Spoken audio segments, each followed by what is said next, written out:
Let us formally begin the session. So today's session is kind of a parallel session that we are organizing again with the support of the US Consulate, Kolkata. I'm audible, right? Yes, you are. But today's session is a bit different than what we have been doing for last few months.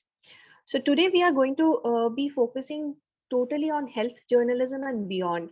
So we are going to see how there has been a surge of disinformation and misinformation in the recent past, and what can be the counter strategy in order to debunk such information asymmetry or false information. So just to share a very brief about today's session, we all know that digital media and citizen journalism have escalated the infiltration of fake news in the recent past. Especially the COVID-19 pandemic has seen a surge of misinformation leading to anti-mask and anti-vaccine protests on a global scale. So countering false information, of course, needs to happen at all levels. First of all, by the journalists who are at the front line, but also by us who play a crucial role in circulation of unverified messages, be it related to the pandemic, be it some other things, some other important stuffs. So it is needless to say that the counter strategies should be focusing on the presentation of authentic and accurate information before the audience. Another thing we need to understand is misinformation is not always disinformation. When we are talking about false information that revolves around pandemic or vaccination, it is not always shared with an intention to misguide people or to hurt somebody, because much of the information, much of the false information shared online is often circulated further by common people like us, who are just probably trying to figure out that what they're supposed to do amidst the ever-changing guidelines and regulations related to the pandemic, the vaccination, and of course the unprecedented situation that all of us are in right now.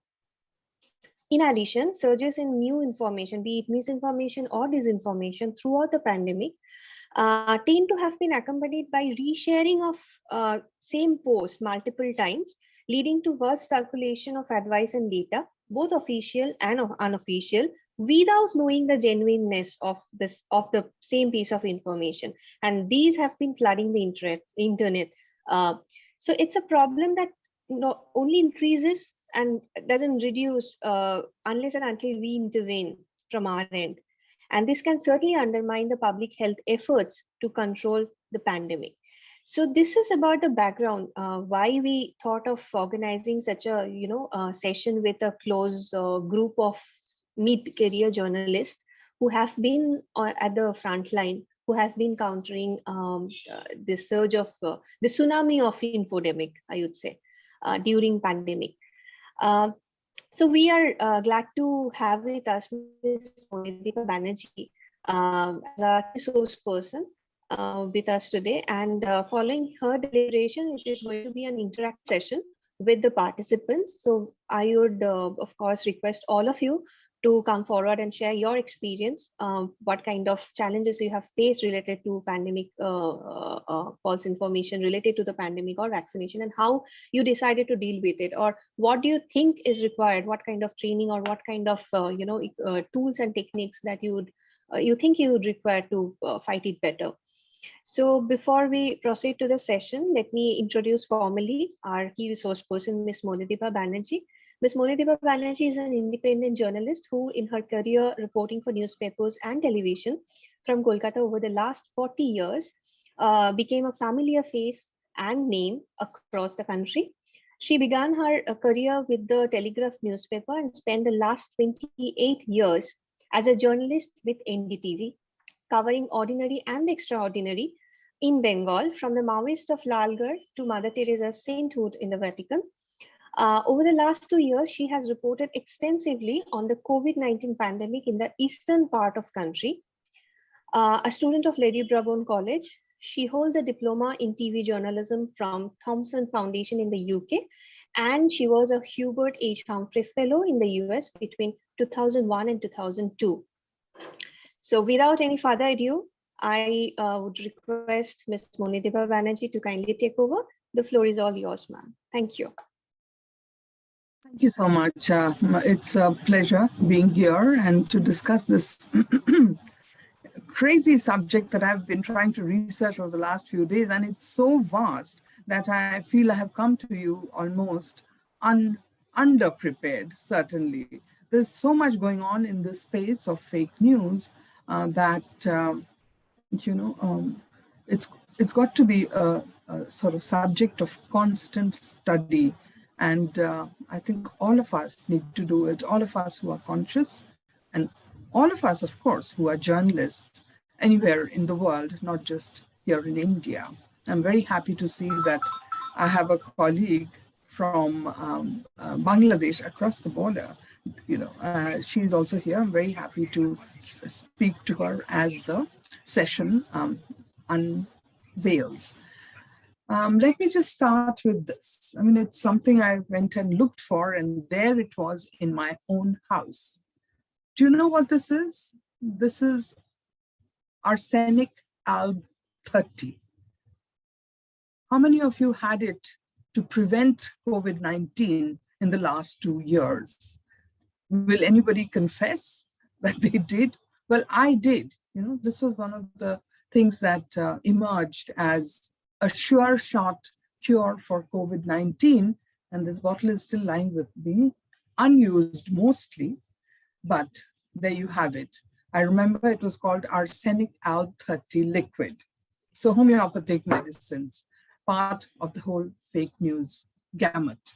And then there is this humble nimbu, lebu. That is another thing that we were all supposed to drink with warm water every day to ensure that the virus didn't catch us. Besides that, there was pepe pata, which is the leaf of a papaya tree, garlic, and God knows what else. Even you and I, journalists, educated, informed, privileged, fell for fake news like this that spread like wildfire when the pandemic started 2 years ago.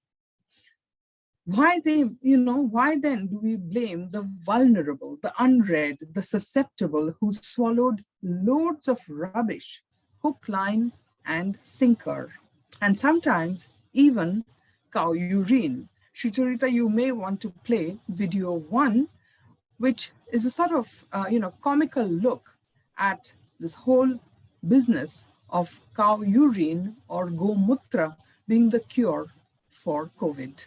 Shucharita, can you play that? Yeah, sure.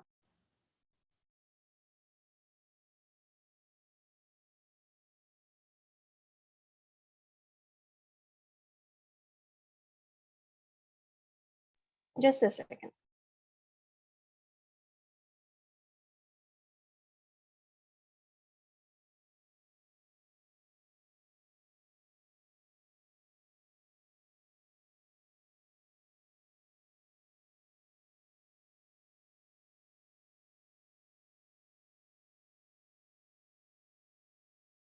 ये गौमूत्र है sir.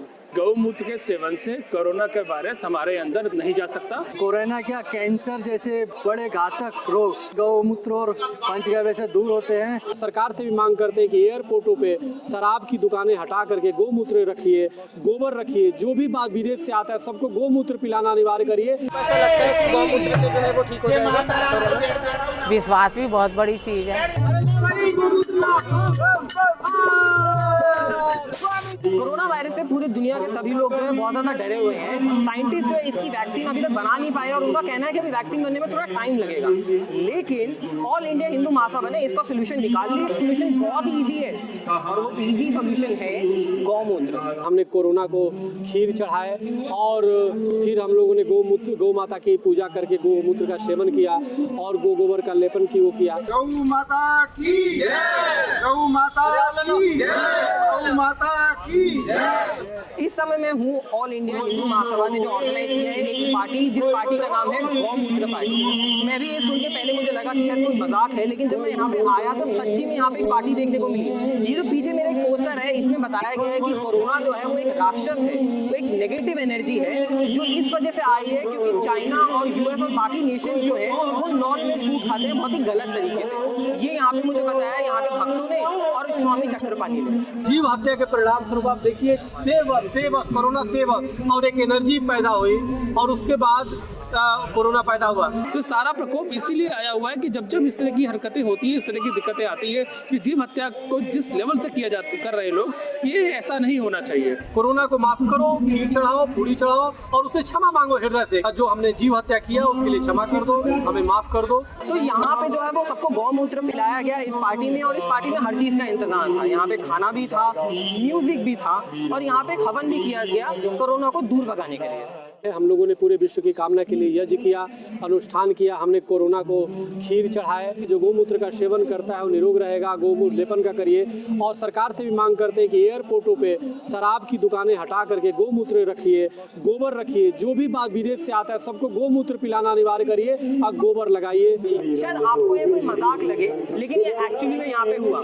यहाँ पे कुछ लोग जो थे उन्होंने बोला कि कोरोना कोई राक्षस है, और कुछ लोगों ने बोला कि कोरोना एक वायरस है जिसको खाली गौमूत्र ही दूर भगा सकता है। गौमूत्र जो है सारे बैक्टीरिया मार देता है। हाँ, लेकिन कोरोना तो वायरस है। ये भी एक वायरस है, बैक्टीरिया बनते हैं इससे भी। अच्छा, एक बैक्टीरिया बनते हैं तभी हमारे अंदर रोग पैदा होता है। कोरोना नहीं, कोरोना उतार है, हाथ जोड़ना लोग सीख रहे हैं। कोरोना से हमने लोगों के बीच में काफी डर देखा है, काफी पैनिक देखा है और काफी मिस इन्फॉर्मेशन भी देखा है। लेकिन मुझे नहीं पता था कि मिस इन्फॉर्मेशन इतना बड़ा हो जाएगा कि यहाँ पे गौमूत्र पार्टी का जो है आयोजन किया जाएगा। कोरोना शांत हो, कोरोना शांत हो, कोरोना शांत हो। कोरोना खत्म करना है इसी से। देश के जवानों के लिए मेरा यही संदेश है कि देश के जवान, युवा, साथी, बुजुर्ग, नेता सब लोग गोमूत्र का सेवन करें, गोबर करें। लेकिन इस चीज का ध्यान रखिए, ऐसा कोई भी साइंटिफिक एविडेंस नहीं है जो ये कहे कि गौमूत्र से जो है वो कोरोना वायरस दूर हो सकता है। तो इन चीजों पे विश्वास मत करना। If you like this video, do not forget to drop in a like and subscribe to India time.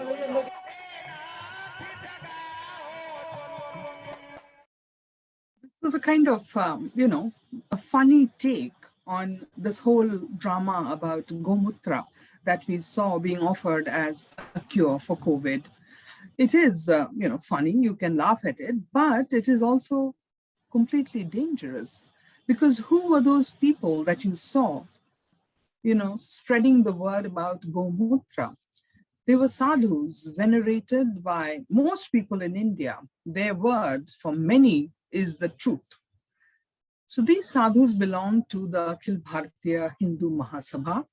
The gentleman who was doing most of the talking was Chhatrapani Maharaj. This whole organization has huge spheres of influence in large parts of the country. And what they did on 15th of March, I think, in 2020, just as this whole scare about COVID was setting in upon us, was they held Gomutra or cow urine parties in several parts of the country. The clips you saw were from a party held in Delhi. In Kolkata also, there was one organized by a leader of a political party who was later arrested.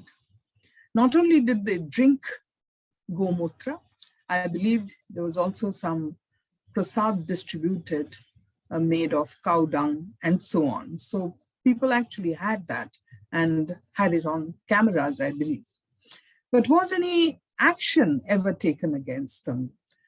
A BJP leader who hosted the party in Kolkata, he was arrested briefly, I believe, because there was a civic volunteer, which is, the semi-police, who was hanging around that particular event in North Kolkata. And that person was induced to drink some cow urine. And after drinking that, he fell sick. And, there was so much confusion at that time and so much protest that ultimately that particular BJP leader, a minor BJP leader, was arrested. But others largely went scot-free, with sayings like this, at that tea party, if you could not understand the Hindi that was spoken, what the sadhus were saying is that COVID is not really a virus. It is a demon unleashed on meat-eating people who eat meat. They were the ones to blame for all this. And, they were, and therefore the COVID virus had been unleashed by superpowers to try and kill these meat-eating populations. And what was the result of that? Just as an aside, in the pandemic year, the first year, I'm told that people in India stopped eating chicken in such large numbers that the industry took a 2,000 crore hit. It suffered losses of 2,000 crore rupees. And at one place, I believe, a poultry farmer in one day or so culled chicken worth 5.8 crore. So the vicious impact of this kind of fake news, goes down the road. I mean, it just doesn't affect you and me who are misled, but it affects industries, it affects the economy, and so on. Now, the sadhus aren't alone to blame for this, that's for sure. Several elected representatives have also repeated this kind of fake news about cow urine, for instance, and not just anywhere, but even in the state assembly. This state assembly episode was in Assam, in Guwahati, where a lady MLA, she went and said in assembly that cow urine can cure COVID. The lady was Suman Haripriya. And this was in March 22, so early on, even as the pandemic was setting in, and later, 1 year later, in May 2021, we had a BJP MLA in Uttar Pradesh, one Surinder Singh, who, for the record, sat and in front of cameras and drank cow urine and said everyone should have it. And he also said that if everyone in his constituency had it, then his constituency would become hugely famous. He was so excited about it. The name of the constituency was Bairai. And by any chance, if you are thinking only members of a particular party were propagating these lies, think again. There was a young man called Gaurav Padhi, and we should remember all this because it was so shocking.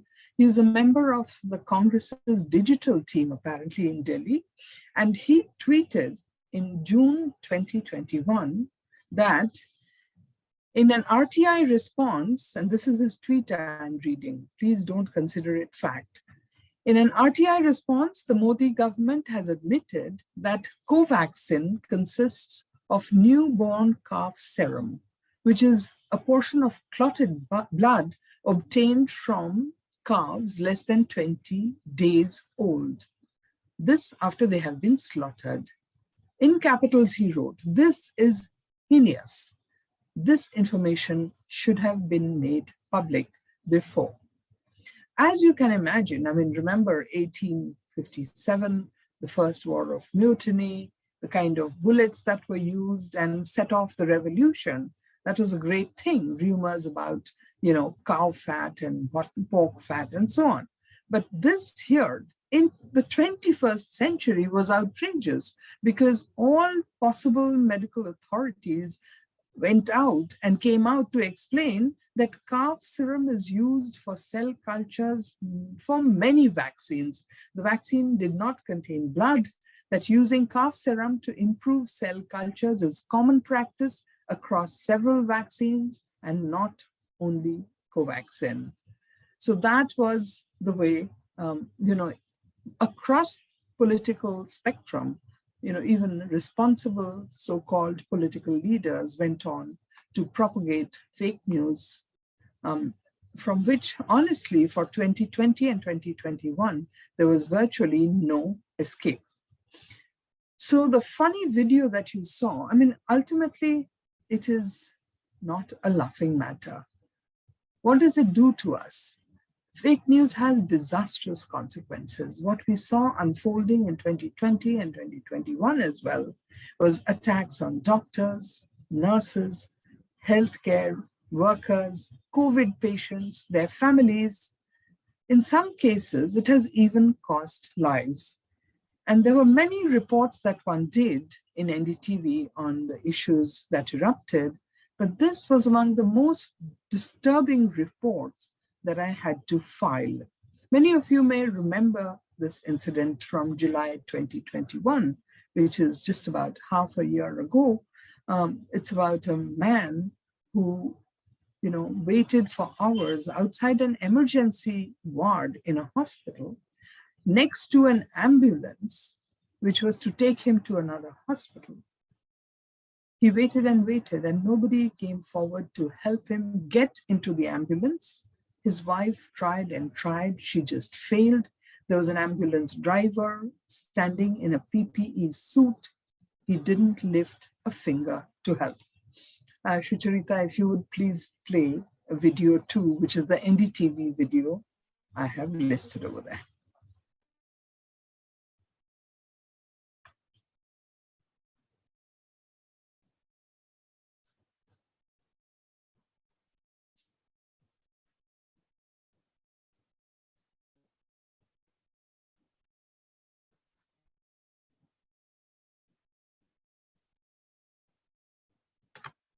Shucharita? Yeah, just a second. Thanks.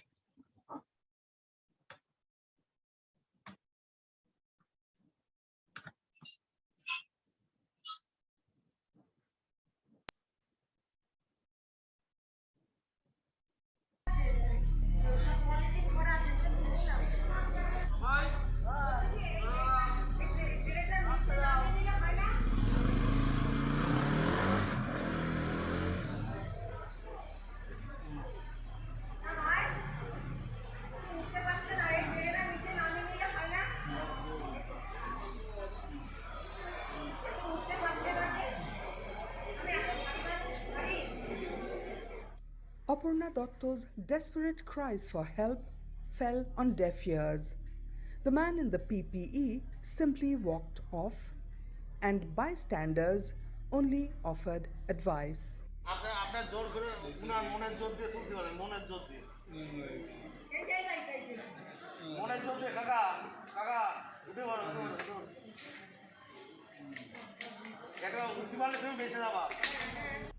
"40 minutes or so later, 68-year-old Madhub Narayan Dotto died. He was admitted to the state-run Bonga hospital with breathing trouble Saturday, referred to a Kolkata hospital at 8 p.m. An ambulance was arranged, but he never made it into the vehicle. His wife not strong enough to help him into it, he too weak to help himself. And all this happened right outside the hospital's emergency entrance. হাসপাতালে গাফিলতিতেই আমার স্বামী চলে গেল একদম বিনা কারণে বিনা ওই অক্সিজেনের অভাবেই আমার স্বামী চলে গেল নালে আমার স্বামী যেত না। Equally horrific reports from a village near Kolaghat, where Shanaton Pradhan, who tested positive for COVID Thursday, was buried outside his home by his sons. The panchayat had told the family to cremate him in the compound of their house, but villagers objected. When no help came from authorities, his 2 sons wore PPEs left at their doorstep by health department and buried him. Shanaton's 8-year-old grandson filmed it all. বাঁচলাম তো সেখানে যখন আমরা পড়াবো বললাম তো পাড়া প্রতিবেশী সবাই আমাদের কমপ্লেন করে দিল সেই জায়গায় আমাদের কেউ সাহায্য করতে আসেনি বাধ্য মিলে আমরা 2 ভাই মিলে এইখানটায় গর্ত করে আমার বাবাকে ওইখানেই কি কষ্টে দাহ করেছি সে আমরা জানি আমাদের কেউ আসেনি আর আমরা যে বাবাকে নিয়ে যে আমরা নাড়াঘাটা করেছি. Kolkata reported its own horror story today. From Behala in the south, a 62-year-old died around midnight last night. The body was removed around 3 this afternoon after much public outcry. Monideepa Banerjee, NDTV. So, every one of those stories really has a personal resonance with me. The last, about the body being taken away more than 24 hours after the COVID patient had died, that was horrific because I know that I lost a friend early on in the pandemic, very early on, and after he passed away, his family went into quarantine. Their house was barricaded with bamboo, all around. And if I wanted to go and give them some food and medicine, I'd have to drop it near the barricade, and they would come and pick it up later. And they finished that 14 days of quarantine that was mandated by the government at that time. But the police took huge objection when some members of the family stepped out, because I think some neighbors must have complained. So, the police came and put a policeman outside the gate, which is barricaded. So again, I mean, it was very early days, and there is an excuse. We really didn't know what was going on. But still, this blindness to facts, deafness to facts has remained.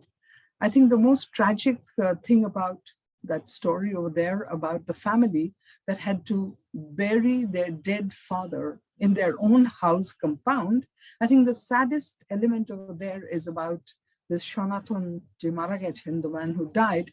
His grandson filmed the whole event. How dehumanizing is that?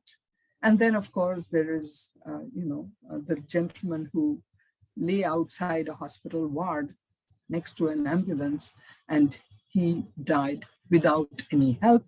The ambulance driver stood there. Some of the dadas, I don't know if you could hear them, they were just, casually shouting advice to the wife and didn't come forward to help at all. And then the man died several hours later, by the way. The irony in that story, particularly the tragedy of that, is the man didn't even have COVID. And had he been taken to the other hospital in time, he may have survived and been with us today, but that was not to be. So bottom line is that this is what fake news has done to all of us in many, many ways. And that is, it has made us less human. It has dehumanized us. I'm sure all of you have, some or the other experience in this. So what is fake news? I've been looking for definitions, and there are lots. The most complicated but most comprehensive one was information that is likely to be perceived as news, which has been deliberately fabricated and disseminated with the intention to deceive others into believing falsehoods or doubting verifiable facts. So fake news is that. That's certainly a bit of a mouthful. There is another definition I came across, and that puts it very, very well indeed, and that all fake news is the reframing of a grain of truth. So there might be some little truth somewhere out there which has been reframed by the fake news makers and put to use to basically cause harm monetarily, physically, or to your reputation. This is, that grain of truth which the fake news makers will pick up, embellish, and distort to maximum effect. Sucharita, in your opening remarks, you mentioned misinformation and disinformation. There is a fine line over there that differentiate these two things. The misinformation, when it is an inadvertent error based on wrong or incomplete information. But disinformation is the dangerous one. It's the deliberate spread of falsehoods to push an agenda, or one huge driving force behind it all is make money.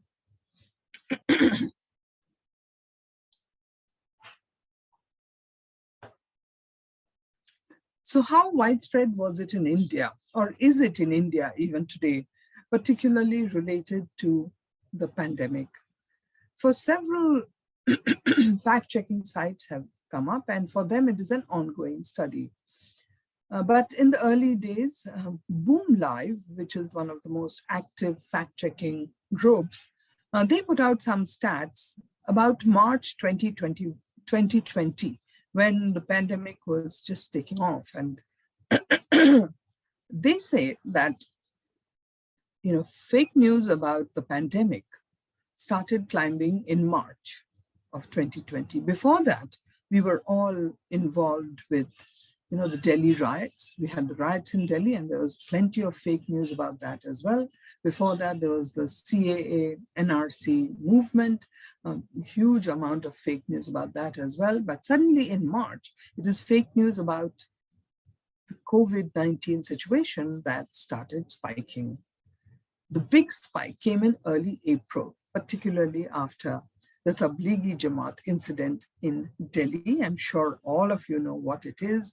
And a whole bunch of Muslim clerics met at Nizamuddin in Delhi and then dispersed. And suddenly there were these fake news a flood of fake news that appeared to claim that it is these people who were spreading the virus across the country. So what Boom Live found is that they did 178 fact checks on their website since COVID-19 began. And they found the most 35% were fake videos, 29% were images, 29% fake news was doctored messages, and the range of issues that they addressed was diagnosis, treatment, false quotes by celebrities, false notifications, lockdown guides.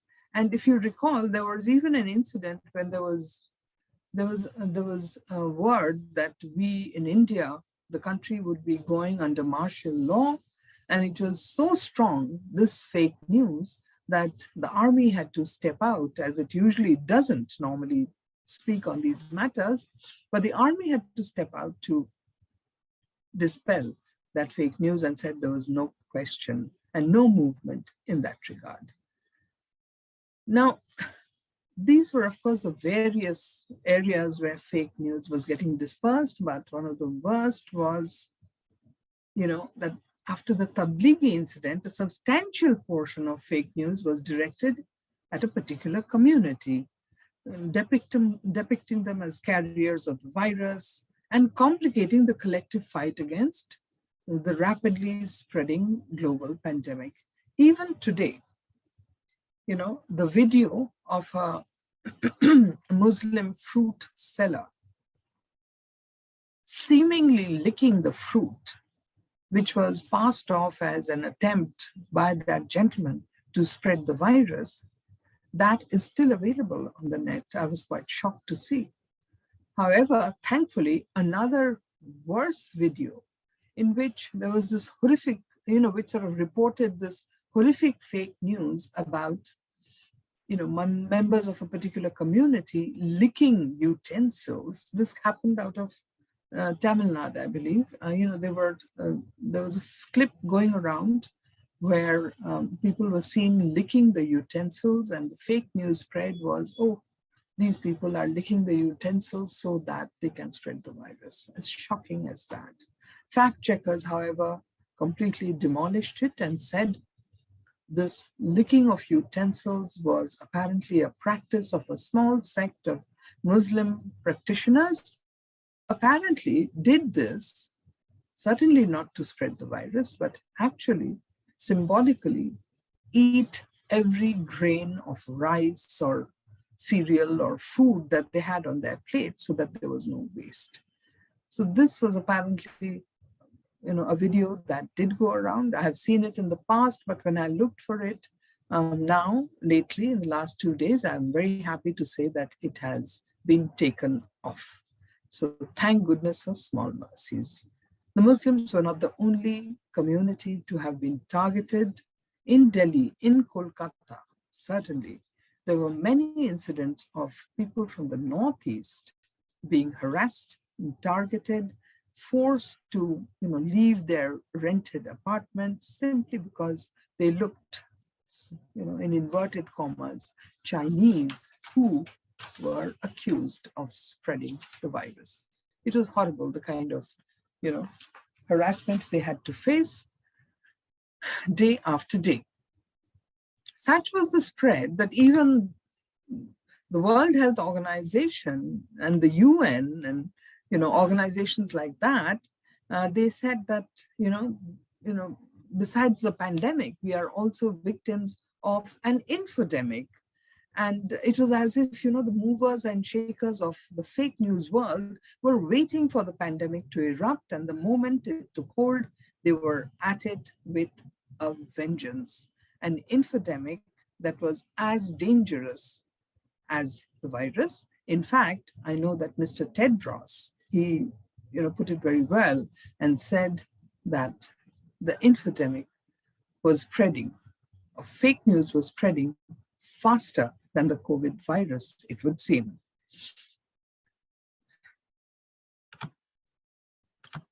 Okay. If it's any consolation, we in India were not alone. It was there across the world. Everywhere, there was fake news. And, the worst consequences that we have seen, of course, in recent months has been vaccine hesitancy. According to a survey in Europe, 10% of the interviewed population of Germany and France declared that they will not accept a COVID-19 vaccine. France apparently has the highest range of people who are unsure about taking a vaccine, just 28%. Anti-vaccine rallies have been popular in countries like US and certain regions of Europe. We know that a huge number of people, I'm sorry, I've missed out the percentage, but a huge number of people in the US haven't taken the vaccine. And maybe it's not because of fake news, maybe it is because they believe differently, which is fine. But in many cases, it is fake news that has driven people not to take the vaccine. You heard about Gautam Padhi, who had said that Covaxin has cow blood in it. And finally, of course, we saw what happened in Canada, where truck drivers who were protesting the mandatory vaccination forced President Trudeau to take the rare step of declaring a national public order emergency to sort of handle this huge movement that paralyzed that entire country. They were all truckers who didn't want to take a vaccine, and so determined were they not to do so, they paralyzed an entire country. And even Australia, that island continent, was not spared. Social media was spreading the false claim that a particular vaccine, Pfizer to be exact, according to reports, apparently that vaccine could integrate with the people's DNA to transform them into genetically modified human beings. And therefore, loads of people, even in Australia, were suddenly found not to be taking the vaccine, not willing. So that is another problem that Australia too had to deal with.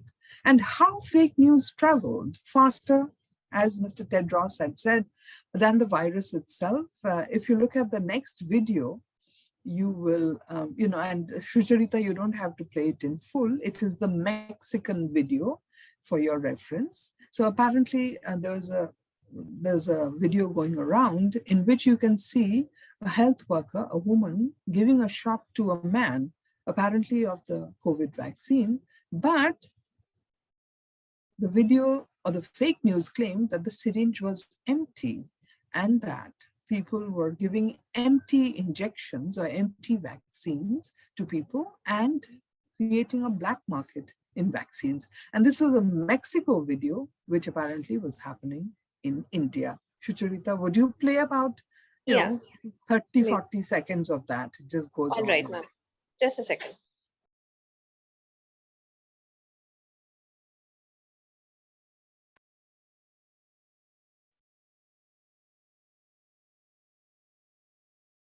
Long-lasting shine. Urban Company Professional Cleaning Service. Sorry about that.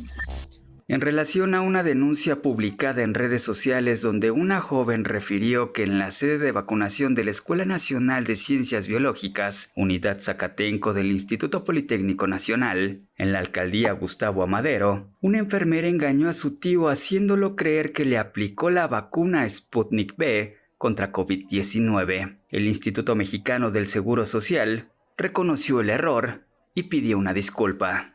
Asimismo, expuso que se procedió a aplicar la vacuna de manera correcta, sin mayores complicaciones en presencia de su familia, que a su vez atestiguó el procedimiento e informó en redes sociales. That's about enough, honestly. What is so dangerous about, the Indian situation is that, little videos like this can have a huge impact. And in India, we haven't really seen an explosion of, vaccine hesitancy, but given our population, even if a small percentage, reacts to videos like this and doesn't take a shot, it's a huge number. Even if it's 2% in India, it can be a world-shaking, event. Now, we have some 346 million users of social media, and something like this gets on there. And can you imagine the impact? Most of those 346 million users, by the way, are unlettered, barely educated, full access to Facebook, WhatsApp, Insta, YouTube, and so on, even TikTok. In the past, no filters. And they bump into a video like that, the impact can be devastating. As I said a little earlier, across the world, there is resistance to vaccines. In India too, there have been episodes. Some alleged celebrities have apparently not taken the vaccine, and that is something that is not being looked upon well, because celebrities have these huge followings, and they just influence a lot of people. So that has been a danger in India. But I think you will all agree that vaccine hesitancy is not an explosion in India, honestly, and probably because there is a culture in India of taking vaccines. The polio vaccine is something that happens every year, and other vaccines. So perhaps the culture has saved us. And yet we have these amazingly funny situations evolve. There are two videos that follow. The first one is in Uttar Pradesh. And if Shucharita, you could play that, a man who climbs a tree to avoid people, the health workers who have come to vaccinate. And the second one, I need not say anything about. It's from Bihar, and it's really, really common.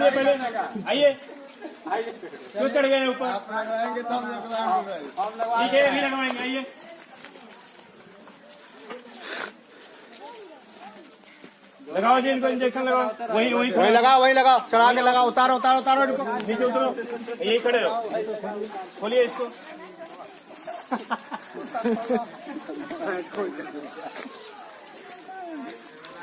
आओ तो और लगाओ आओ तो और लगाओ आओ तू चढ़ो तो सरल लगी नो आओ है पर चढ़ा तो नहीं है पर यही पर चढ़ेगा अरे है जो रहो इधर चलो आप नीचे उतरिए पहले आइए क्यों चढ़ गए ऊपर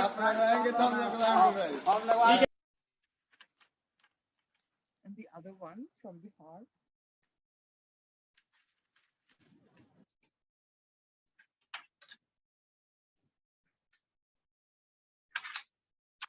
Should we play the next video? Yes, please. Yes, please. Okay. Yes. Okay. That's a really funny one from Bihar.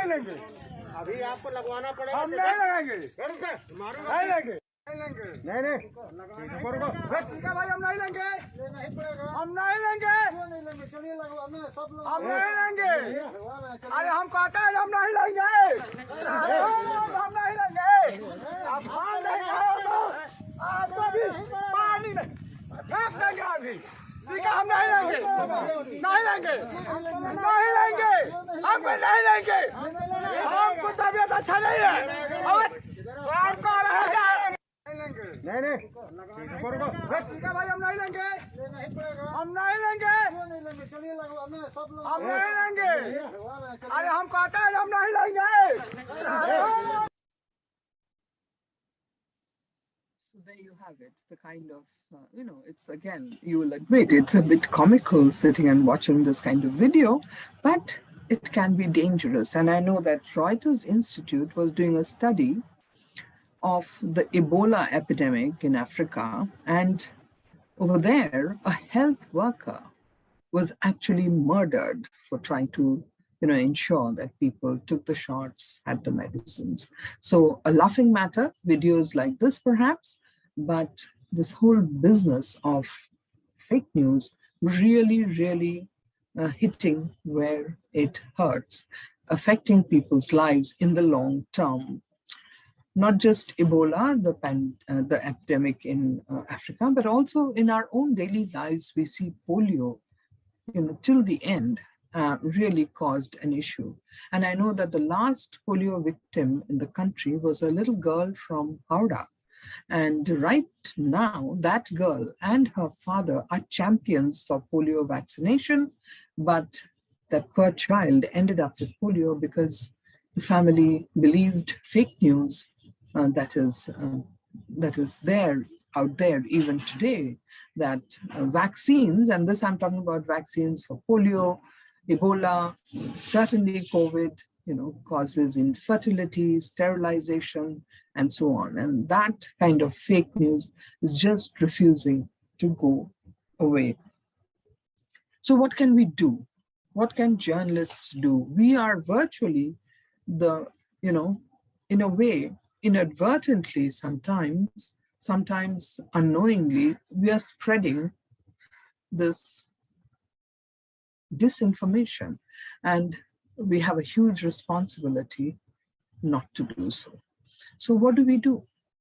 Fact check, fact check, fact check, and that is the only way to go forward for us journalists.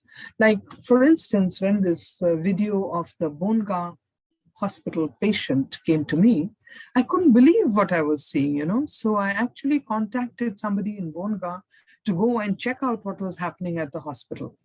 And after I heard about the incident, so that at least, so I couldn't go to Bonga, somebody else, a stringer, went and actually saw this drama unfold. So that is something we need to do at every step. Thankfully, there are fact checkers in place today in the country who are doing a great job, actually. They have shown us the way. There is Pratik Sinha of Alt News. He's been around since 2017, I believe. And he is registered with the International Fact-Checking Network, which is this global body of fact checkers. Then there is Boom, one of India's first and leading fact-checking websites. Boom also registered and partnered with IFCN, and there was, it was also a partner with Facebook on its third-party fact-checking program from India.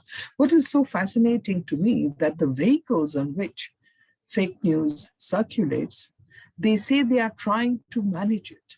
They are trying to tackle it. I believe WhatsApp has a helpline where you can send a fake video or a fake photo, and they will check it for you immediately and get back to you. Apparently, this WhatsApp helpline receives thousands of queries every day. Not all of them are serious, but some certainly are. It just does seem ironic that the very platforms used to spread fake news are also trying to do their bit to solve the problem. But as I mentioned earlier, there is a question mark over here, and that is, those clicks on fake news. That's what's earning them a lot of money as well. So there is certainly a conflict of interest, but the way things are spreading, the way fake news is spreading in not just India, but across the world, I think even these platforms, social media platforms, have had to sit up and take notice. I am not particularly tech savvy, but I can't say that I have used a lot of technology available out there to fact check, but I know of Google Lens and some other apps where you can actually go and check images or check video even, and they will sort of reverse image search and tell you the origin of the video, and that, as all of you must know, can help you get to the bottom of where this video has come from. What is good now, what is great actually, is that many independent bodies are setting up their own fact-checking teams, even media houses. I know Times of India, the Hindustan Times as well as India Today, the group, they are setting up internal fact-checking teams, which again does seem strange because media houses are only supposed to, disperse facts. But today, given the way things are, they are finding the need to fact check on their own. What is interesting is, there is the fact-checking sites, internal fact-checking sites are working. And the best part of it is that media houses are now having to take the onus of videos that they put out. Earlier, I know even on NDTV or other channels, we have seen, questionable videos playing out. And at the end of its play out, the anchor will say, XYZ channel has not verified this particular video. So, in a way, it's a way of shrugging off responsibility in case it is indeed fake video. So that's how, these fake videos allegedly would be played out on television news channels in India. But that is changing. Media houses are putting in their own systems in place to check news. So that's a good move. Again, I'll just quickly give you some figures from Boom Live. And Shucharita, I hope I'm not going completely over time. Boom Live in 2021 analyzed 794 stories and found 27 of those fact checks were on false reporting by Indian news channels and agencies and news websites, in almost all of 2021. So even news media organizations really have to stand up and take note and see how they can avoid falling into the trap. Some of the stories are their own, originated by the particular media house. Some are blamed on agencies, but there were that many stories that were fake and that ran on perfectly respectable media houses in India. Now, I was also sort of trying to study what is the solution that might work. So fact checking is fine, but Reuters Institute in the UK and many other experts have actually come up with one solution that seems real and possible to execute to fight this problem. And that is fight fire with fire. Flood social media with accurate information. It could be the best way to counter disinformation. And the best part is you and I as journalists can do this job simply. Definitely, I would say get on social media platforms and put out the facts to counter the fake. And that is really perhaps the only way forward. Thank you. Thank you so much, ma'am. It was indeed very, very detailed, and you did touch upon various aspects that are related to this pandemic or infodemic, either way. Am I audible now? Better. Yes. Yeah. So thank you so much. It was really detailed out, and you did touch upon various aspects of pandemic as well as infodemic. So thank you so much, and I'm very sure that our participants do have questions for you. So before we take them up, we can request Mr. Shomi Ghosh of US Consulate to kindly come in, and we can start the interactive session with our participants. Hi, thank you. So thank you, Sucharita and Monidipati. Thank you so much for sparing the time, and thank you for joining us today. Our director Adrian Pratt could not join this program because he's traveling and he's not back to the office yet. But I take this opportunity to also welcome all our participants here. We have participants from our regional neighboring countries. So, Monidipati, if you think it will be helpful for you to also hear the perspectives from the participants from our neighboring countries like Bangladesh, Sri Lanka, and Nepal, that what are the conditions there in those countries? What are the conditions in terms of the fake news and COVID or the health sector, and what they are doing to counter the fake news, that I think will be good. I just want to say a few lines on why the US consulate in Kolkata or the US government is interested in this topic and why they're supporting these projects. Just to mention that if you all have followed President Biden and his work, you have seen that in December last year, the US Department of State hosted the Summit for Democracy, and one of the sessions under the Summit for Democracy was dedicated to media freedom and sustainability. This panel actually highlighted the importance of media safety, freedom, and sustainability in the health and the vitality of democratic process. Panelists discussed how the international community can do more to protect journalists, as well as how to reduce the vulnerability of independent media to closure or economic and political capture. So the US government is really dedicated to, one, checking for news online, whether through Google, Twitter, Facebook, major newspapers, or media websites, and also through journalist individual approaches, as Monidipati mentioned about the fact checking. The US government also thinks that the countering and combating misinformation of all forms will actually lead to a stable Indo-Pacific region where journalists can do a better work, and the media can really cater to the public and stop the promotion of fake news through various social media and other platforms.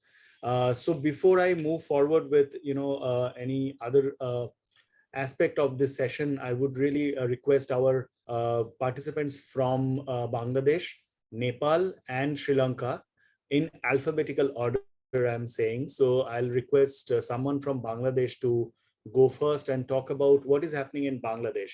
And you can use any language you prefer. You can speak in Bengali, we can translate that. And if you prefer to speak in English, that is also fine. So someone from Bangladesh?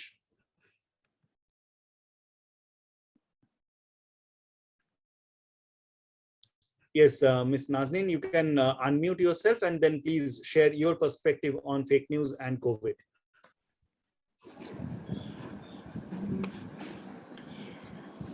Thank you so much to give me the opportunities to talk with you and everything. In the pandemic situation in Bangladesh, when we face this problem, that time our peoples are too much worried about this new virus. When we introduced that time, our people also shocked. How can we manage that time, the situation? But our government's rules and regulations and their instruction, many of people followed.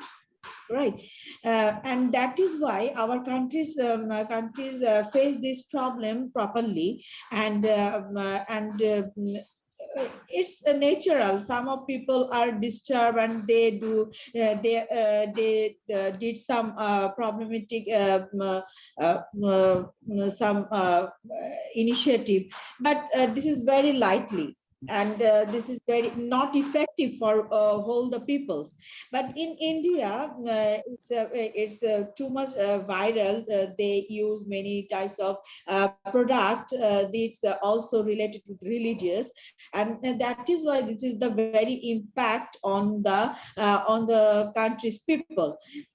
So it's a really very good for the media's purposes, because media people are very effective for the people. What news we can use effective for us and peoples, and that is why it's the media's responsibility which news we publish and which news we declare, right?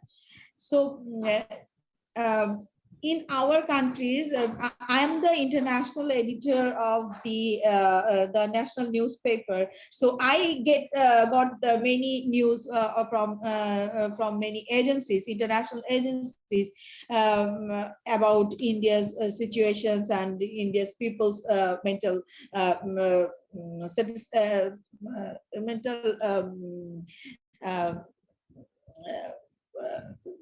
problems. They use religious products, and it's really viral. So we also publish this news with the think about their people's mentality. So I think it's also the responsibilities of the India's media people or journalists to focus main concept of this reason why people use these types of product to survive in COVID-19. So this is the fact, right? So I want to say Indian journalists need to describe why they use this product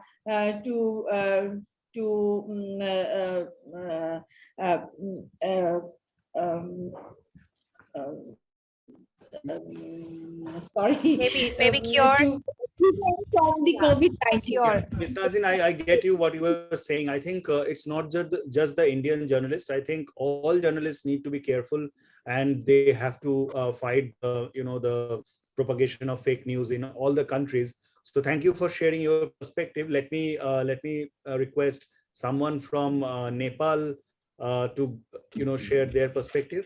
Yeah, we have Pavan. We have Pavan Mathema. Yeah, Pavan, if you please come in. Hi, can you hear me all right? Yes, we can. First of all, thank you so much, Ms. Banerjee, for such an insightful talk, and especially the almost rather humorous videos that you shared. I think in Nepal as well, it was similar, but not to the same degree as in India. And because waves a lot more flows into here, we started off the talk with some of these hoax remedies that was very popular in India, and that was the same case in Nepal as well. I think during the first wave, when we didn't have so many cases, it was more of oh, nothing will happen to Nepali people because our immunity is so strong. So that kind of was flowing around on social media. But later on, it was more, as you said, the more dangerous, like what can be used as cures. I mean, in the last wave, we saw a lot of goat shops running out of meat because everybody was saying, oh, goat leg soup is curing COVID. So even these things that are not harmful, are they spread like wildfire. And I think it's the difference now is also how they are spread. We talk about social media, but it's also how easy they are to consume and share. That make it very dangerous. Like I saw several videos on TikTok, where it's so easy, right? When you're watching someone just flipping over and to share that, it's very easy to consume for an audience. So I think that also makes fake news a lot more dangerous. Fortunately, in Nepal, there wasn't a lot about discouraging people from taking the vaccines. So that was quite positive for us. There was, generally there was not an aversion to vaccines when it came to COVID. Yeah, I think I'd like to end at that and just thank you for sharing. Thank you very much, Pavan. Monidipati, would you like to comment now, or would you like to hear from all? I'd love to hear Sri Lanka as well. Yeah, we have Ms. Niranjani Roland from Sri Lanka. Niranjani, if you may come in. Yeah, sure. Thank you, Modidipa. You have shared many things which is happening in Sri Lanka also, right? You are correctly said, the WHO head said that not fear to this, but for the infodemic. So Sri Lanka also in the COVID situation, this disinformation, misinformation, that the die on my the disinformation, misinformation gave the affect all the community itself, right? I can share some the post which is made the panic of the Sri Lankan people, right? The one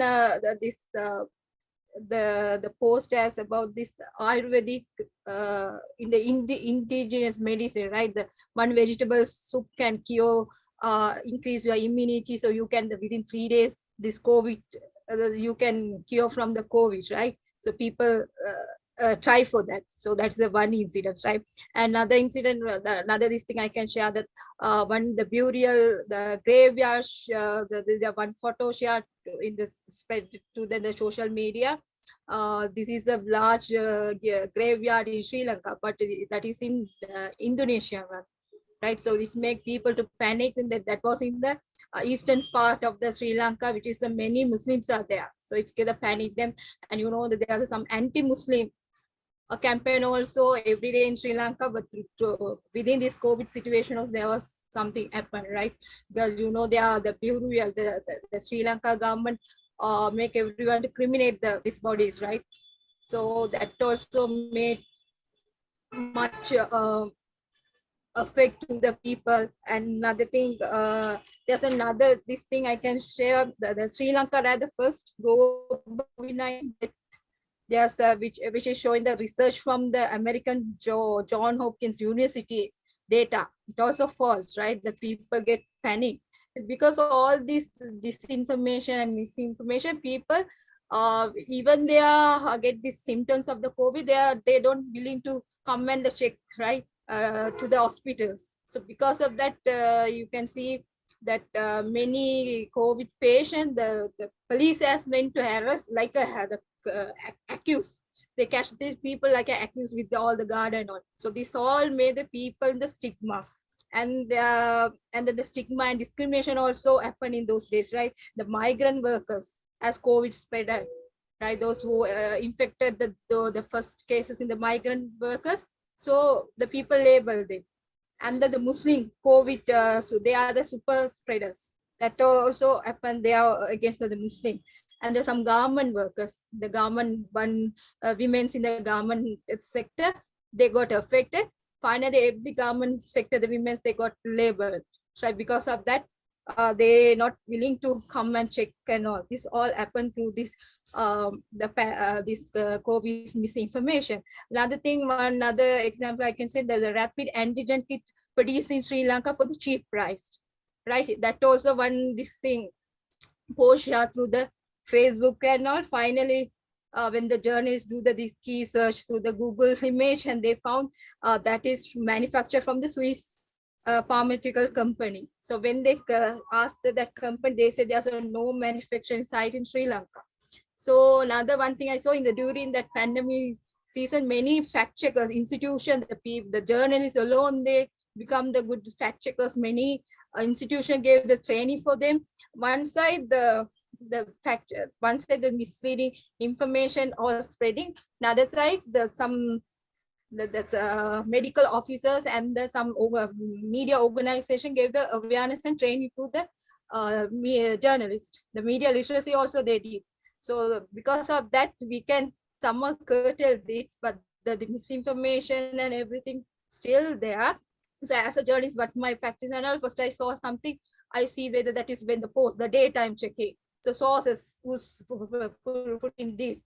So the image I'm searching through the Google image, or if there's a video I use in the invite. So that is how now we are some journalists, they are doing this fact checking. So I think that during this pandemics, that also now many people successfully doing this fact checking also. Thank you for this opportunity. Okay, thank you. Thank you so much.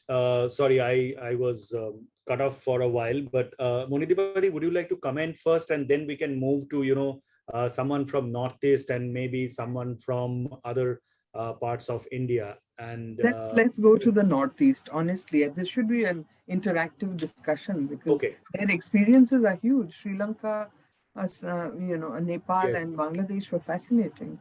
Right. So, okay, let me request someone from Northeast or someone who also, covers Northeast like Manogia or Sahana.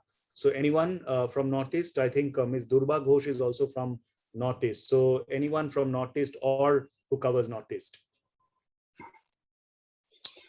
Hello. Yes, please. Okay. I cannot start my video. Hello. Hi.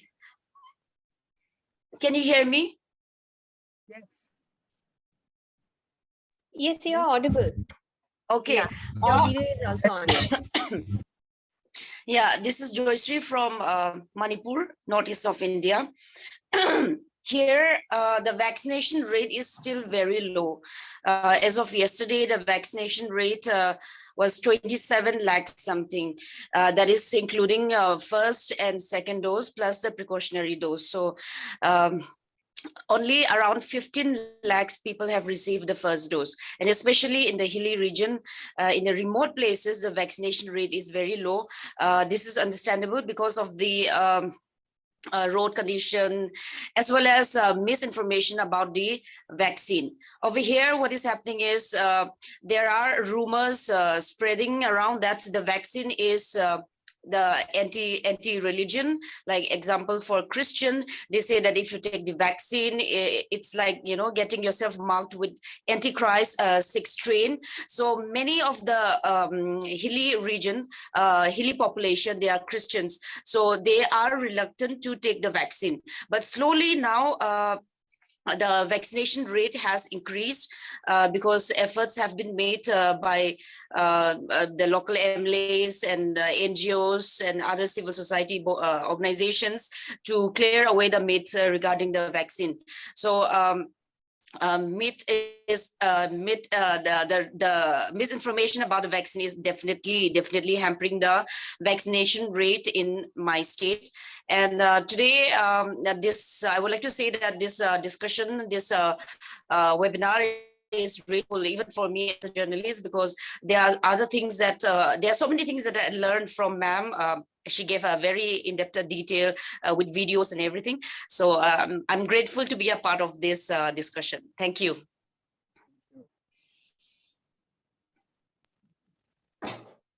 Thanks, Jayashree. Maybe Manugia, would you like to come in? Yes. Well, yes, thank you, Monidi. I feel blessed that I've worked with her and in field, and I look up to her for her voiceovers. Monidipa Banerjee, NDTV. There's nothing as smooth as this. Thank you. So in Kolkata, Monidipa Banerjee, NDTV. Was I right, Didi? Manogia, please carry on. Yes. Okay, so with all the points, I almost agree with Didi, and but we need to understand 2-3 things. What you're searching is searching you, and that's precisely internet is all about. So if you search for 3 videos that are anti-Muslim, you will be flooded with 50 videos that are anti-Muslim.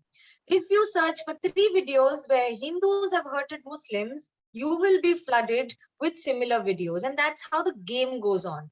They means the search engines of internet know you extremely well. They know you more than you know them. And that's how the video and the content goes viral. So it's also depends on the number of users which that particular brigade has. That's what India and worldwide everyone is facing. Even media is divided at the international level when you talk about Russia and Ukraine. So if you have been searching and reading a certain type of content, you will get videos showing that the Western world media is trying to portray dead bodies of or from Ukraine, which are not dead bodies. Now, that was a fake video doing the rounds, a video from another part of Europe being shared as something from Ukraine and then being shared widely across India as well as worldwide. So it is not a menace that only we at local levels are dealing with, but the international and global platforms are dealing with it too. During elections, Twitter made it very clear that certain videos that would be posted with content related to politics will not be seen with the number of actual views, instead with the number of views that the Twitter decides to share it with. So if my video touches 1 million, has a political content in it, might not show as 1 million views, instead will be somewhere in 50K or 100K, or even the rate of growth of that video wouldn't be the same. We as fact checkers, we were also talking about what is the need for media houses to be a part of the fact checking team. Well, that's a part of the international treaty that is there for fact checking internationally, that also gives a lot of authenticity to the media houses. While I've been working with India Today, we had a pact with Facebook to fact check for them continuously, regularly. That wasn't an easy task, because anything uploaded by anyone across the country has to be fact checked based on what is shared on the platforms only. Or even if you reach out to them, these are anonymously uploaded videos which do not have any authenticity. And trust me, media is history now. Social media is what is present and future. You talk about newspapers, you talk about the digital platforms. Even the biggest digital platform is being challenged by any Tom, Dick, and Harry on the social platform. That's not a very good thing. For someone who's given 4 decades of his or her life to the profession, being questioned for what you've done is done only for journalists, I believe, not for any other profession. And also precisely the division amongst in the fraternity itself has been a reason to create so much of crevices and to be used by vested interest at regular intervals. You talk about Ukraine versus Russia, you talk about India, you talk about Manipur, or you talk about our West Bengal itself. Thanks, Manakya. I think Durba Ghosh, ma'am, has some other commitment. She is leaving now. Ma'am, would you like to say a few words before you leave? Maybe share your experience or any point that you would like to mention.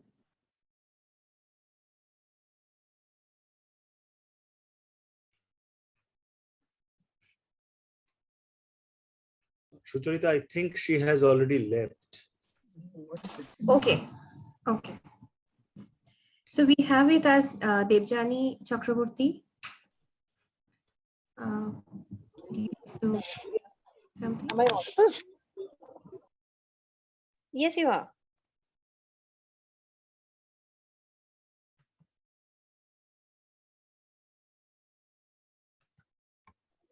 Hello.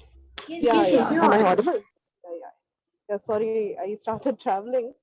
So yeah, hi to everyone, the speaker here, Monadika ma'am, and I am Debjani, and I am based in Jharkhand. I have been active as a freelance journalist from Jharkhand, and currently I'm also pursuing my PhD in media studies from the Central University of Punjab. So yes, I am a little bit into academics now.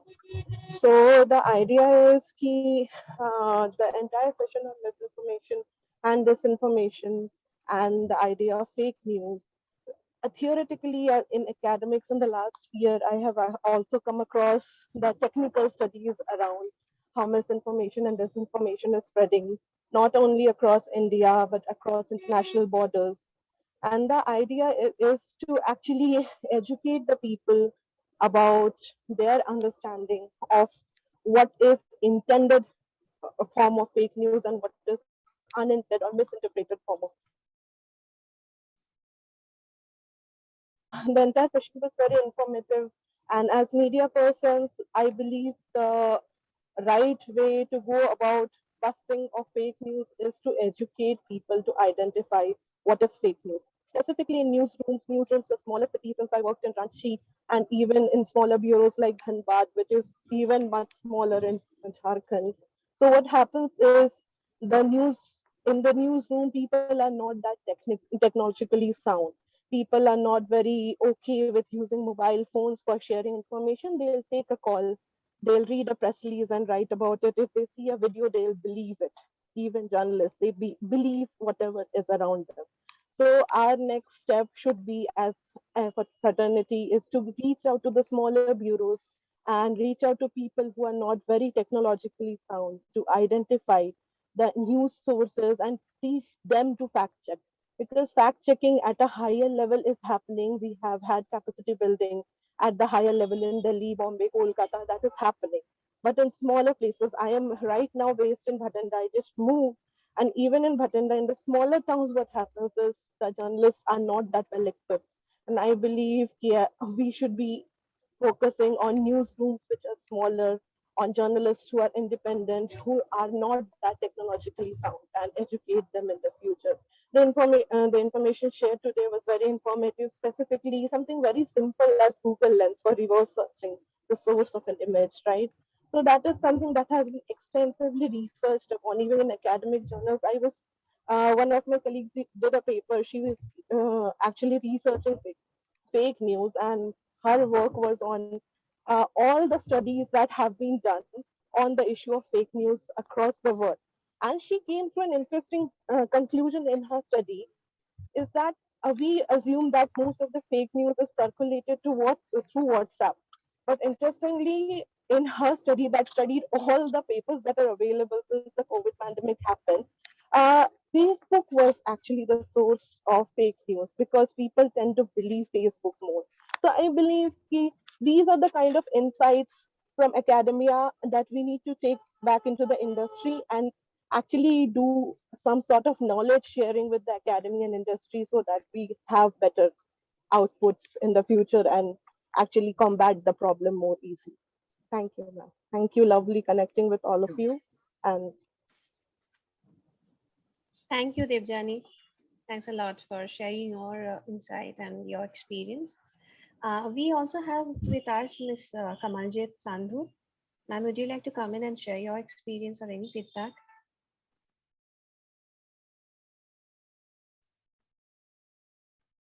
I'm not too sure whether you're getting my video. Let me just start there. Yes. So hi, I'm actually joining from Punjab. This is where I'm covering elections. But you know, this fake news and disinformation is something that the journalists have been facing, for quite some time.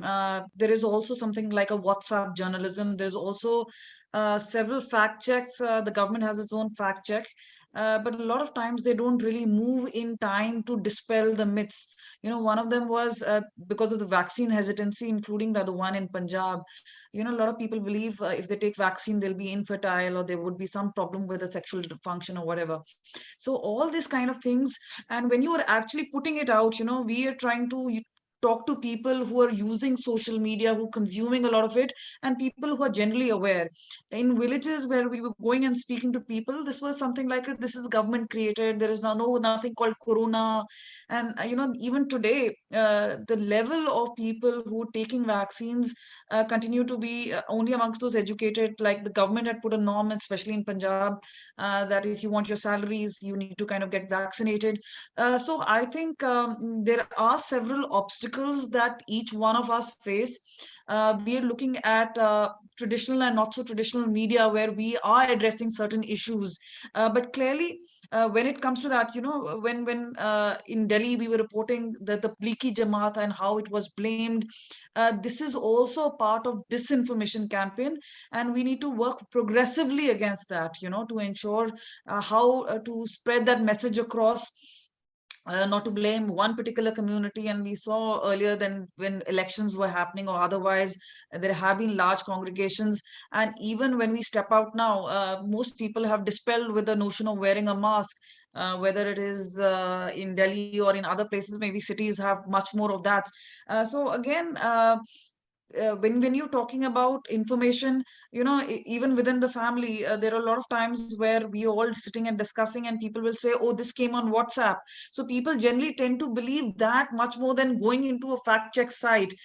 We are journalists, and we kind of consume news a certain way, and we look up to each other. We know how to go about it. But for the common person or common man or a woman, they may be relying on their mobile, and that itself is an issue.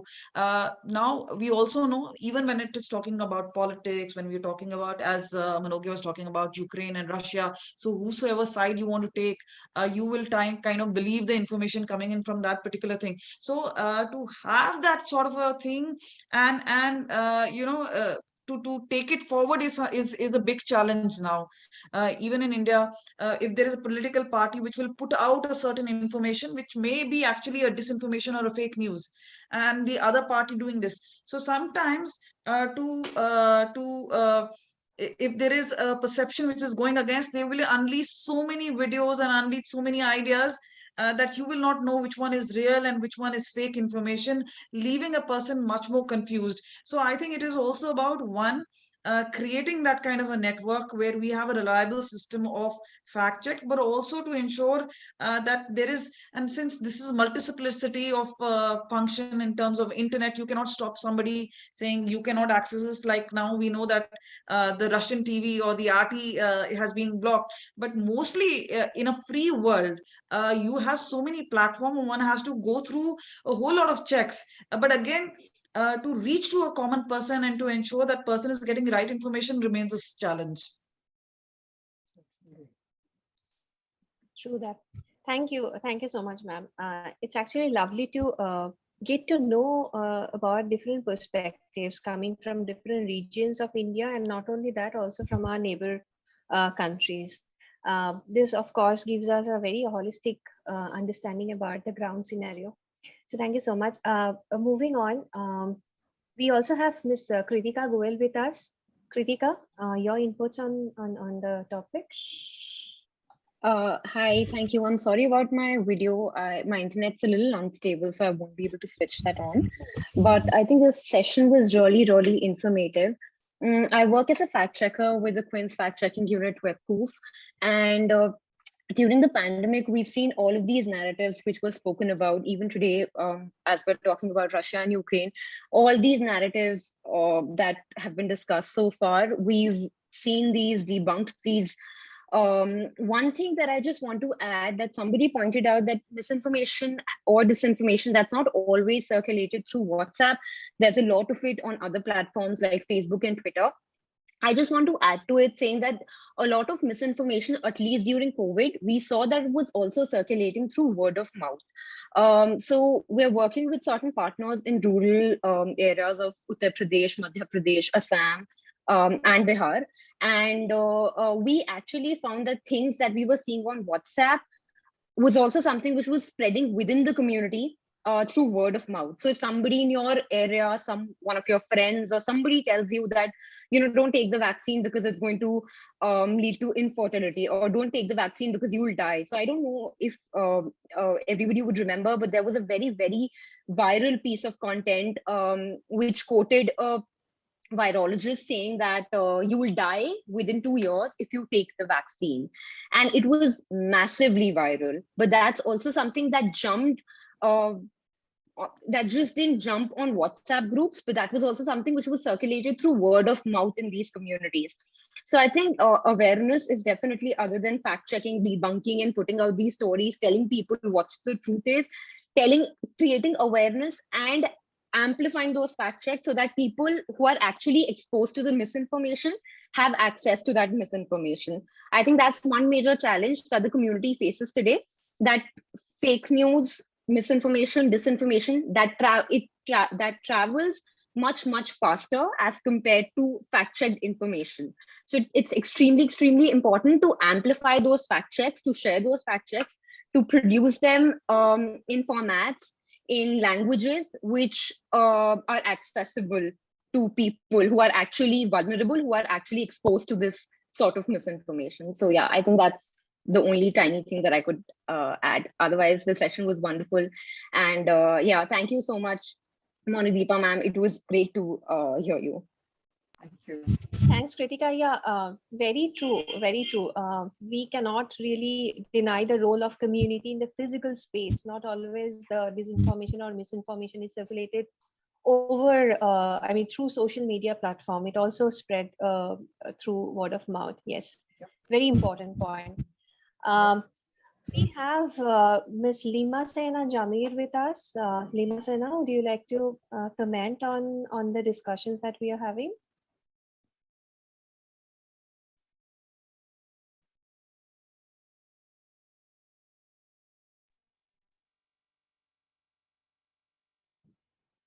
Lima Sella, can you hear us?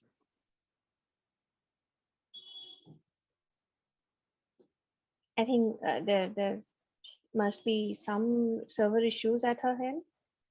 So anyone else from our participants? I think we have been able to seek inputs or feedback from all the participants who are present.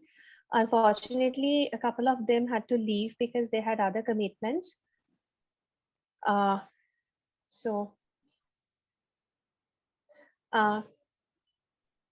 Sarada Lahangir, ma'am, would you like to come in? Yes.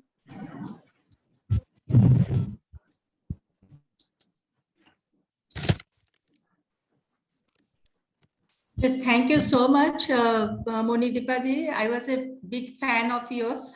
You do not know me, but I know you very well because you are the close friend of my Didi, Ajita Didi. Yeah, it's a very insightful, talk, and I just add a couple of things from my end. Basically, you know that I, stays in Bhubaneswar. And Odisha is a state, disaster-prone state where every year or alternate year there is a cyclone, And during that time, I mean, we face a lot of, this kind of issues, information, misinformation, and fake news, and which really, really impact the common people as well as the journalists as a whole. I add something to the Devjani, like. What she said that it's the fact checking thing and this information about the awareness about the information and disinformation.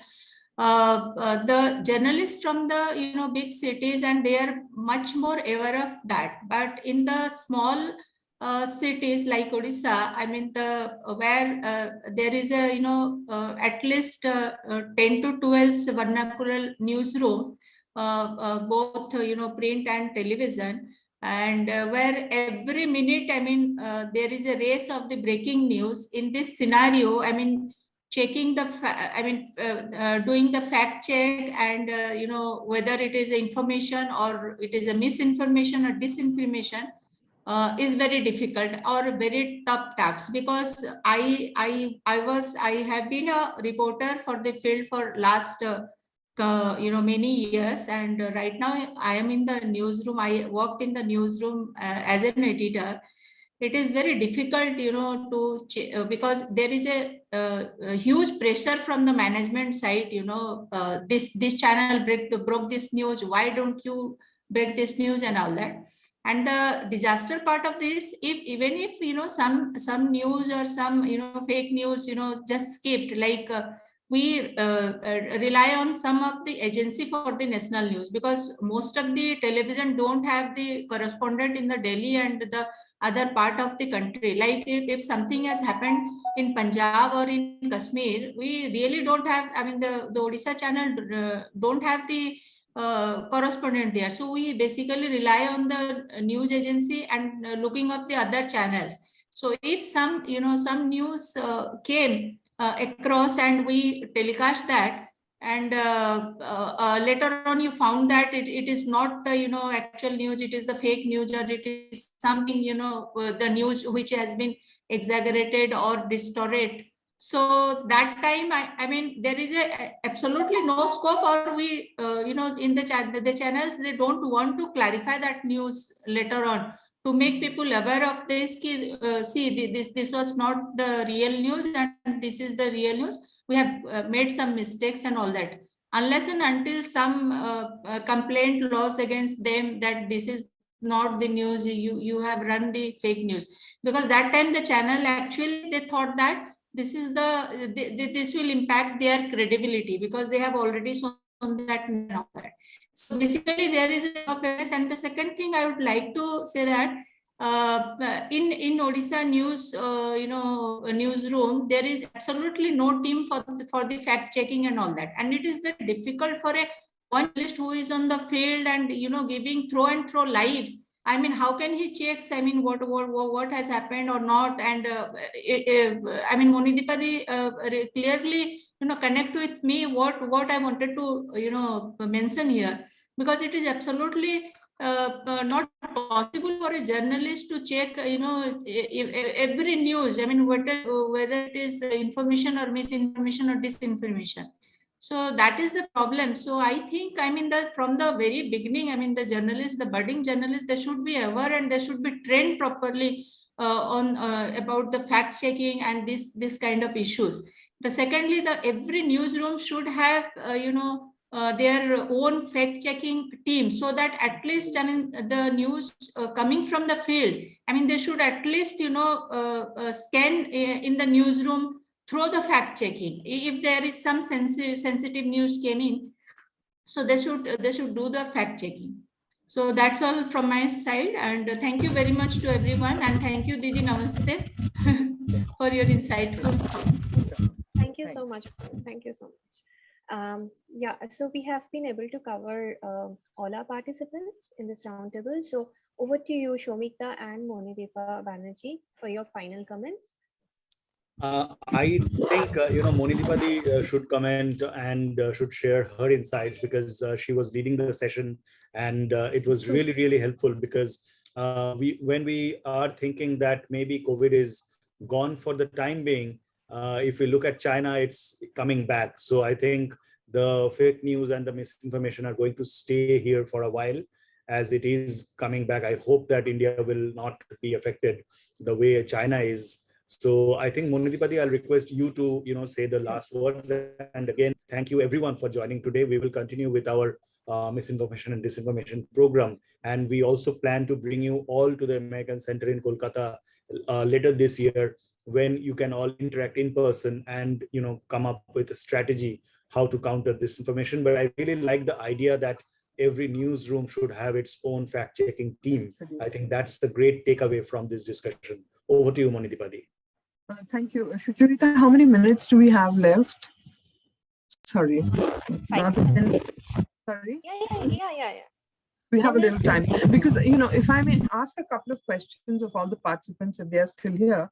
As you mentioned, Samik, that the biggest takeaway is that we have internal fact-checking mechanisms. I mean, gone are the days when you can blame an agency for giving you false news, or somebody else. Gone are the days of saying that this media house has not verified independently this particular video. So given that, I'd love to know a little more from Kritika about how many people are there on your fact-checking team? What kind of tools do you use? That's a little gray area for me. And is there something you could share in real terms that would help each one of us in today's discussion on fact-checking for ourselves? Kritika, if you're still... Yeah, I'm here, ma'am. So we're a team of 7 people, 2 in the Hindi team and 5 people in the English team. The tools that we use, other than the ones that I think all of us are aware of, reverse image search, Google, we use InVid, that's mostly used for video verification. That helps us to divide videos.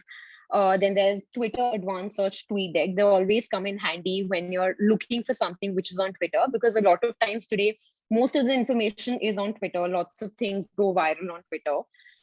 Facebook, Google Advanced Search, that mostly helps when we're doing data studies, when we're looking for government data.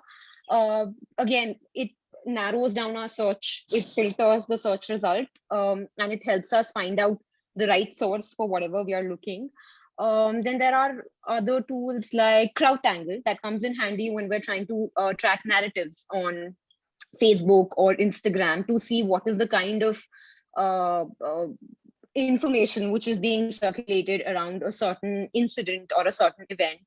Then there are other tools like Social Blade. That's a social media analysis tool that we use.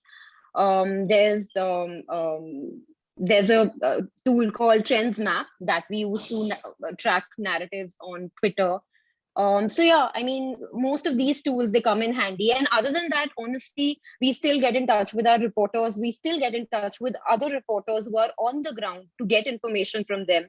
We try and get in touch with police officers, authorities, departments to get the right information. The only thing that we, I think, don't do is that we don't quote a source, because it's a fact check at the end of the day. So it's important to give evidence, it's important to give proof, and it's also important to have that person on record saying whatever information they are giving us. So I think avoiding sources is the only thing that we do when it comes to fact checking.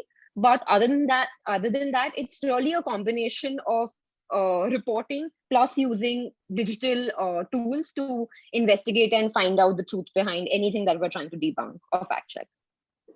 Thank you. I sometimes wonder if, because of our own diversity in this own country of religion and ethnicities, that perhaps we became easier praise to the kind of fact checking, to the kind of fake videos that we saw, go into the market during the pandemic. I'd love a quick word with the lady from Bangladesh, if she's still there. And I'd be really happy if she spoke in Bangla at the cost of some of you, perhaps.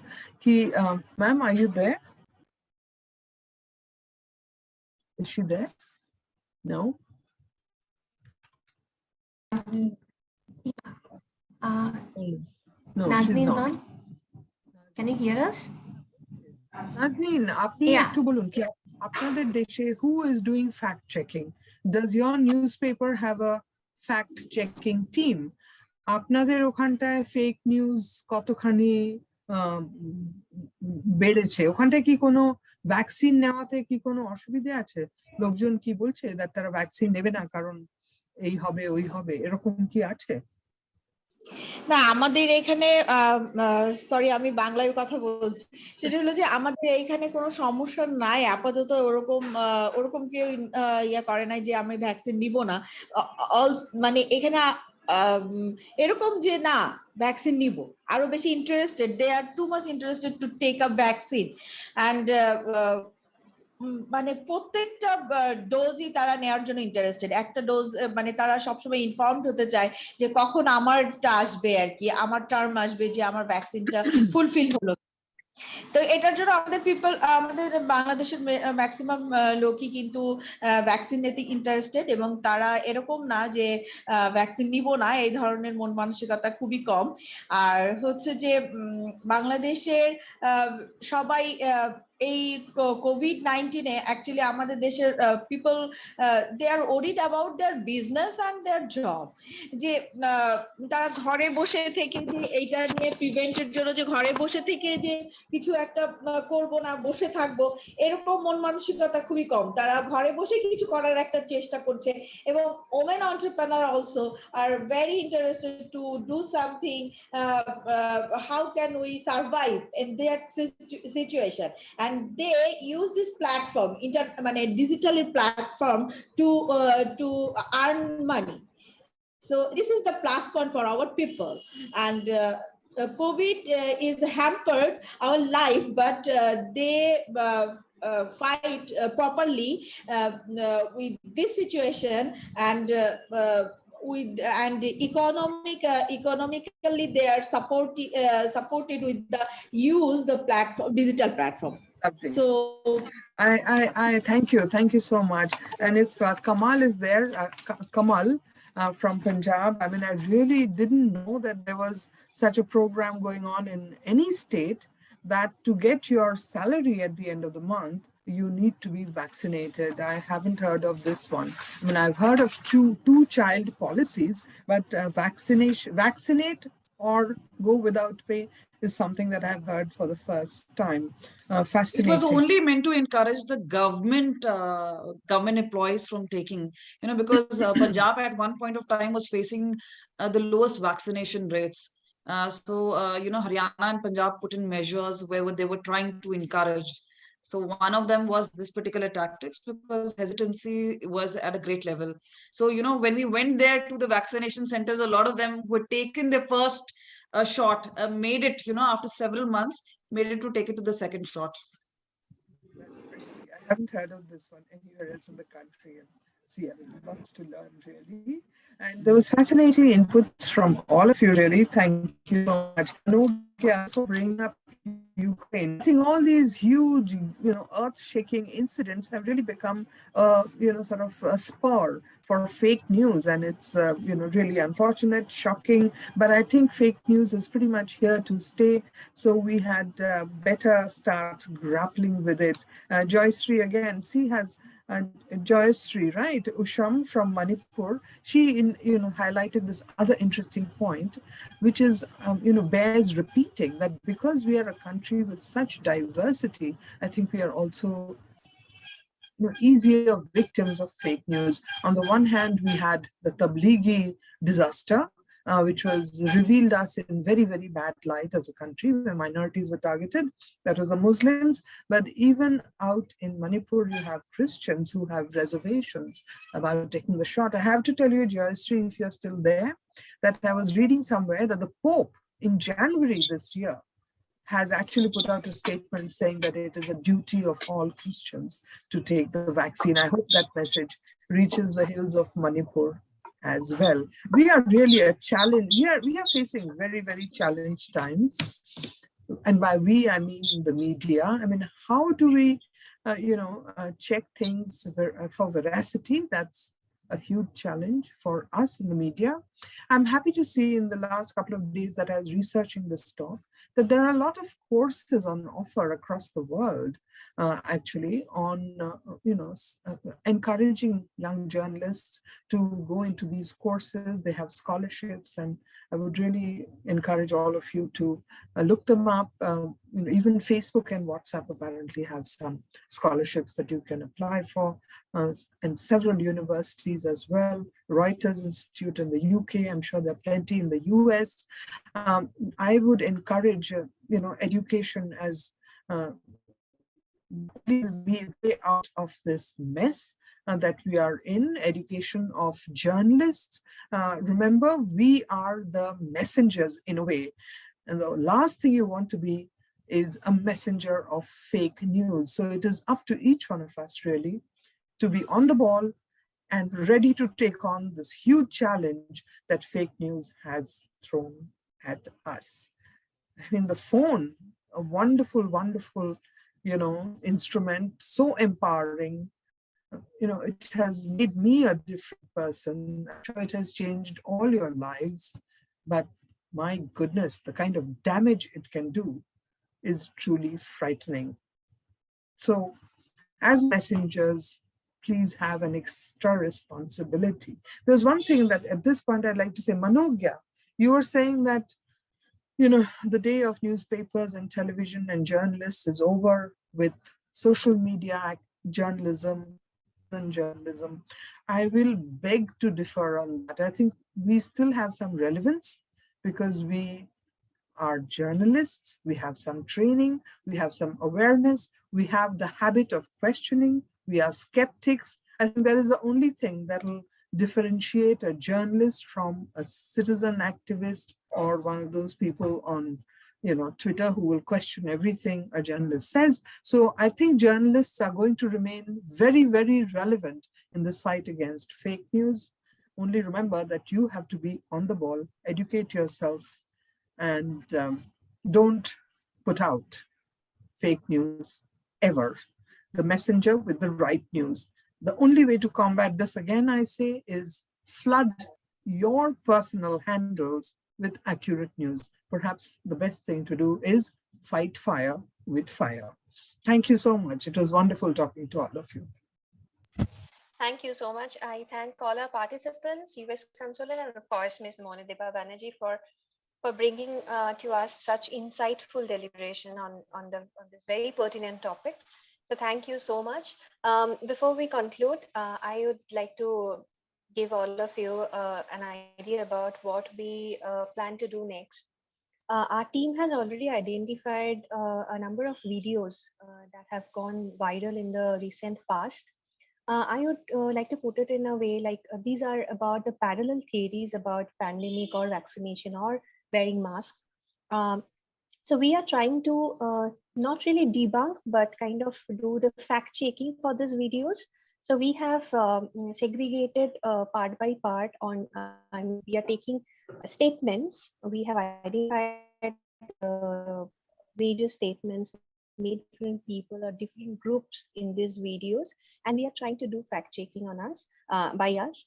So we would certainly like to seek your advice, your feedback from all our participants on this activity. So very soon we will be sharing a draft structure and probably one example that what exactly we are doing with all of you.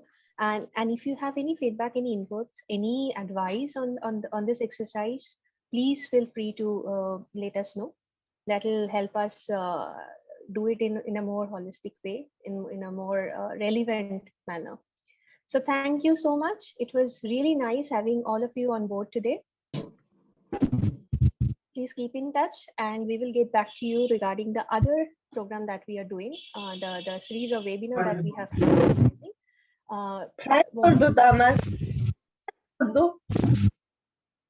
Yes, Thank you. Well, thank you so much for having us on board. Yeah, thank you so much. Pavan, are you saying something? Yeah, I was just saying thank you so much for everything. Okay, thank you.